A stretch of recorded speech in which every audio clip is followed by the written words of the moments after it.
네, 제약바이오주 유한양행 한번 보겠습니다. 오늘 시세를 좀 뿜고 있는데 한 일주일 정도 전에도 이제 유한양행의 렉나자의 경쟁력에 대해서 한번 영상을 올려드렸어요. 그래서 렉나자의 경쟁력이 다시 한번 좀 입증되는 그런 이슈가 있었습니다. 그래서 리포트와 기사가 나온 부분 한번 간단히 체크를 해보고, 그 다음에 이제 다음 주에 중요한 행사가 있죠. 네, JP모건 헬스케어 컨퍼런스가 있습니다. 유한양행도 이제 JP모건 헬스케어 컨퍼런스와 함께 모멘텀을 받아 나갈 수 있고요. 그 다음에 삼성바이오로직스 셀트리온도 이번 JP모건 헬스케어 컨퍼런스의 모멘텀을 받을 수 있어요. 끝에 부분에서는 요 두 종목도 간단하게 좀 체크하면서 경쟁력 확인해 보도록 하겠습니다.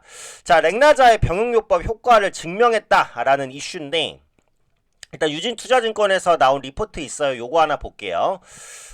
레이저 티닙 아미반 탄압 병용요법. 요즘에는 이 병용요법도 굉장히 많습니다. 그러니까 좋은 부분들이 있으면 같이 이제 적용해서 뭐 쓰겠다, 요런 부분이죠. HLB도 마찬가지잖아요. 네, 병용요법에 대해서 개발을 하고, 또 제약사, 바이오사끼리도 이제 손을 잡고 뭐 신약 개발하거나 뭐 개발된 상태의 두 약을 혼합해서 조금 더 이제 효능을 높이거나 요런 시도들이 많아요. 그래서 레이저 티닙과 아미반 탄압의 병용요법이 마리포사 연구의 긍정적 결과가 발표가 됐다. 네, 상당히 좀 권위가 있는 곳에서 긍정적인 결과가 발표됐으니까 그에 따른 영향이 이제 주가에도 영향을 미치는 거다라는 거죠. 화학요법 없이 이제 EGFR 돌연변이 폐암에 대한 1차 치료제로 현재 표준치료법인 오시버니팁 제품명 타그리소 대비 통계적으로 유의미하고 임상적으로 의미있게 개선이 됐다라는 부분입니다. 1년을 초과할 것으로 예상된다라고 발표가 됐어요. 그러니까 요즘에는 그 새로운 치료제를 개발하는 것도 좋지만 기존 치료제 대비 효능을 높이거나 지속 시간을 높이거나 아니면 투여를 좀 더 간편하게 하거나, 그 대표적인 게 이제 알테오전이죠. 키트로다이스C.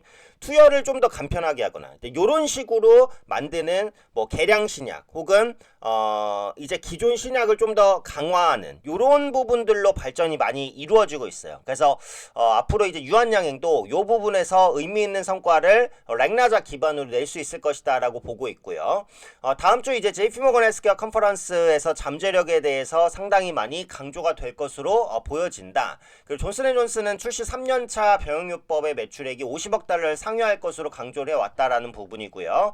ASCO에서 마리포사의 임상 결과를 공식적으로 발표할 것으로 예상이 되고, 이 우수한 치료 효과를 근거로 FDA 정식 승인과 본격적인 마케팅이 시작될 것이다라는 부분인데, 항상 이제 그 신약이라든지 아니면 뭐 개량 신약이라든지 이런 부분들의 관건은 FDA 승인을 받냐 못 받냐 요건데, 이제 그 1월 20일에 트럼프 2기가 출범을 합니다.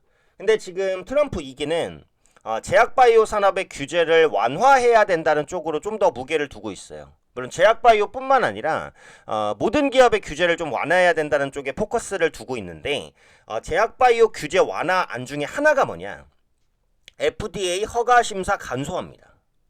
그래서 만약에 이제 트럼프 2기가 출범해서 FDA 허가 절차 간소화를 시행하면 국내 제약바이오사가 분명히 호재죠. 네. 분명히 모멘텀을 받을 수 있죠. FDA의 이제 그 허가 심사를 받냐 못 받냐가 그 기업의 밸류에이션에 엄청난 영향을 끼칩니다.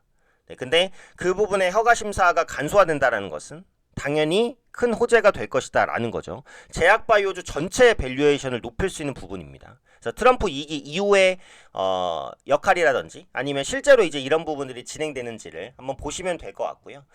예상보다 빨리 이제 마리포사 임상의 긍정적 결과가 발표가 된 거죠. 그래서 유한양행의 실적 성장에 대한 기대감이 주가에 선반영이 될 것이다 라는 부분입니다. 좀 더 자세한 내용들은 이제 유진투자증권의 리포트를 한번 확인하시면 될 것 같아요. 그래서 여러 가지 뭐 영업 가치를 받고, 이 추정 가치 중에 기타 신약 파이프라인 추정 가치가 0.43조 원인데 저는 이것보다는 밸류를 더 높게 줄 수 있다라고 생각을 합니다. 네, 1조 원 이상까지도 가능할 것 같아요. 제약바이오주의 밸류를 평가하는 기준 중에 하나가 파이프라인, 그러니까 임상 1상 2상 3상을 통과하고 신약 개발까지 혹은 개량 신약까지 갈 수 있는 확률을 높이려면 기존의 기초 신약 연구 물질이 많아야 되고, 그게 바로 파이프라인입니다. 제가 파이프라인이 높은 업체로 손꼽는 업체가 세 개인데, 첫 번째는 한미약품이고, 두 번째는 셀트리온, 그 다음에 이제 세 번째가 유한양행이에요. 이 대형사 중에는 요 3사가 신약 파이프라인이 굉장히 풍부합니다. 그래서 신약 파이프라인에 대한 기대감을 좀 높이 줄 수 있는 기업 중에 하나가 바로 지금 말씀드리는 유한양행이다. 이렇게 볼 수 있을 것 같아서 파이프라인 추정 가치는 전 0.43조 원보다는 훨씬 더 높게 좀 줄 수 있지 않을까 이렇게 이제 생각을 하고요. 밑에 이제 내용만 보면 그 라즈클로즈가 레이저티님의 상품명이에요. 라즈클로즈의 출시 후 매출을 비교를 보시면은 네, 타그리소와 라즈클로즈 두 개 이제 1년차, 2년차부터 쭉 이제 성장하는 그런 모습들을 보실 수가 있을 겁니다. 앞으로 이제 추가적으로 확인해야 되는 내용이고 시장 점유율 추이를 보면 라즈클로즈와 리브리반트의 이제 병용요법이라고 볼 수 있겠죠. 2014년은 없지만 이제 2025년부터 시장 점유율 3%, 11%, 17%, 19%까지 늘려갈 수 있을 것으로 보여지고 있습니다. 그래서 렉나자의 경쟁력 꾸준하게 확대될 것이다. 이렇게 이제 보시면 되겠고 매출액 추이와 전망도 보시면 계속해서 우상향이 기대되는데 요즘에 제약바이오주는 말씀드렸듯이 단순히 이제 신약 연구 개발 이런 것들로만 올라가진 않는다. 그게 이제 수치로 찍혀야 된다라고 말씀드렸죠. 매출액이나 영업이익으로 찍히거나 아니면 찍힐 가능성이 아주 높거나 요 둘 중에 하나가 돼야 지속적인 우상향이 됩니다. 예전보다 제약바이오주를 평가하시는 눈이 높아졌고 개인 투자분들도 많이 똑똑해지셨기 때문에 제약바이오주에 대한 가치평가가 좀 더 쉬워졌어요. 수월해졌고 그러니까 예전보다 그렇다는 겁니다. 예전보다 좀 더 수월해졌고 매출과 영업이 우상향하면서 가는 거기 때문에 제약바이오주에 대한 투자가 더 이상 투기가 아닌 실제 투자로 볼 수가 있겠다. 네, 요겁니다.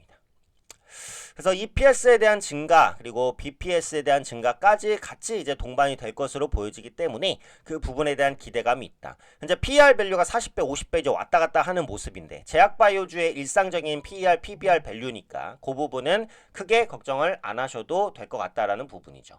자, 그 다음에 말씀드린 대로 삼성바이오로스의 셀트리온인데 이번 JP모건 헬스케어 컨퍼런스에서 충분히 주목해 봐야 되죠. 삼성바이오로직스의 CDMO 경쟁력 계속해서 강화가 되고 있는 추세입니다.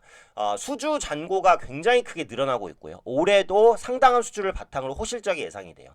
삼성바이오로직스의 주가가 괜히 만들어진 건 아니다라는 거고 셀트리온은 제가 이제 가장 주목하는 제약바이오주 중에 하나입니다. JP모건 헬스케어 컨퍼런스 관련된 모멘텀도 있고요. CDMO 시장의 신규 진출 그리고 자사주 매입을 비롯한 주주환원 정책, 램시마 SC의 매출 확대, 파이프라인의 기초성과 기대 이 부분들 모두 다 가지고 있는 기업이니까 충분히 밸류를 높게 볼 수 있는 기업이라는 생각이 들어요. 그래서 지금 유한양행은 이렇게 기술적으로 가다가 61일평선을 완전히 뚫어냈기 때문에 신규 진입은 역시 어렵겠죠. 보유하고 계신 분들만 좀 더 보유하시면서 정고점 트라이를 한번 노려보셔야 될 것 같고 한 번에는 못 갈 겁니다. 무거운 종목이라서요. 삼성바이오로직스 같은 경우에도 이제 차트로는 많이 설명을 드렸는데 요 부분에 이제 매물 때문에 한 번에 돌파하지는 못하겠지만 이게 수급과 실적이 받쳐주는 기업이라서 60일 이평선 안착만 잘 마무리된다라고 한다면 역시 눌림 이후에 재반등까지 시도할 수 있을 것 같고 이게 보유하고 있는 모멘텀과 기술적 부담까지 크지 않은 종목이 셀트리온이거든요. 셀트리온은 보시면은 이제 올해 초에 작년 초에 잠깐 움직이고 그 다음부터는 크게 움직임이 없어요. 박스권 흐름이기 때문에 기술적 부담은 적은 상황이란 말이에요. 그래서 현재 위치에서 충분히 매물대 돌파 이후에 추가 상승, 전고점 23만원 트라이까지도 충분히 가능할 거라고 봅니다. 모멘텀이 굉장히 풍부한 기업이니까 한번 보시면 될 것 같아요.